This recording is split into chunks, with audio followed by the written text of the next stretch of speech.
നമസ്കാരം. പ്രധാന വാർത്തകൾ.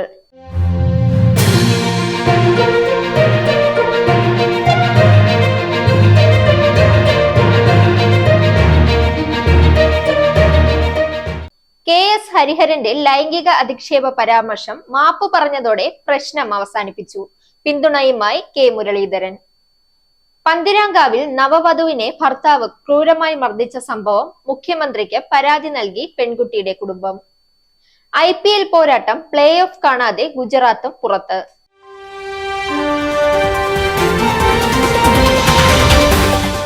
വാർത്തകൾ വിശദമായി.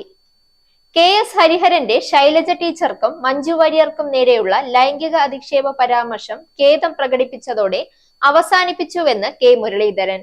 മാപ്പ് പറഞ്ഞാൽ അതിൽ കൂടുതൽ എന്തു ചെയ്യുമെന്നും കെ മുരളീധരൻ ഹരിഹരന് പിന്തുണ നൽകിക്കൊണ്ട് പറഞ്ഞു.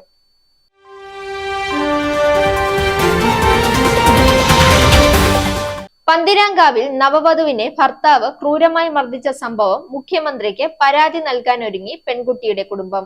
ഇന്ന് തന്നെ പരാതി നൽകുമെന്ന് യുവതിയുടെ അച്ഛൻ. മാനസികമായി തളർന്ന പെൺകുട്ടിക്ക് കൗൺസിലിംഗ് നടത്തി വരികയാണ്.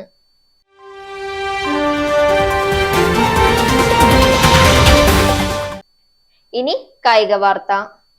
മഴ മൂലം ഇന്നലെ നടന്ന Gujarat Titans Kolkata night Riders പോരാട്ടം ഉപേക്ഷിച്ചു. കനത്ത മഴയെ തുടർന്നാണ് മത്സരം ഒരു പന്ത് പോലും എറിയാതെ ഉപേക്ഷിച്ചത്. ഇതോടെ ഗുജറാത്തിന്റെ പ്ലേ ഓഫ് പ്രതീക്ഷകൾ അവസാനിച്ചു. മുംബൈക്കും പഞ്ചാബിനും പിന്നാലെ അവരും ടൂർണമെന്റിൽ നിന്ന് പുറത്തായി കൊൽക്കത്ത ആദ്യ 2 മത്സരങ്ങളിൽ 1 ഉറപ്പിച്ച് പ്ലേ ഓഫിലേക്ക് മുന്നേറും. മത്സരം ഉപേക്ഷിച്ചതോടെ അവർക്കും ഗുജറാത്തിനും ഓരോ പോയിന്റ് വീതം. കൊൽക്കത്തയ്ക്ക് 1 മത്സരം ശേഷിക്കെ നിലവിൽ 19 പോയിന്റുകൾ. വാർത്തകൾ അവസാനിക്കുന്നു. നേരിന്റെ വാർത്തകൾ നിങ്ങളുടെ വിരൽത്തുമ്പിൽ എത്താനായി സാക് ന്യൂസ് ചാനൽ സബ്സ്ക്രൈബ് ചെയ്തും ഷെയർ ചെയ്തും ഒരു ശരിയായ മാധ്യമ നിലപാടിന് പങ്കെടുക്കാൻ ഞങ്ങൾ നിങ്ങളെ ക്ഷണിക്കുന്നു.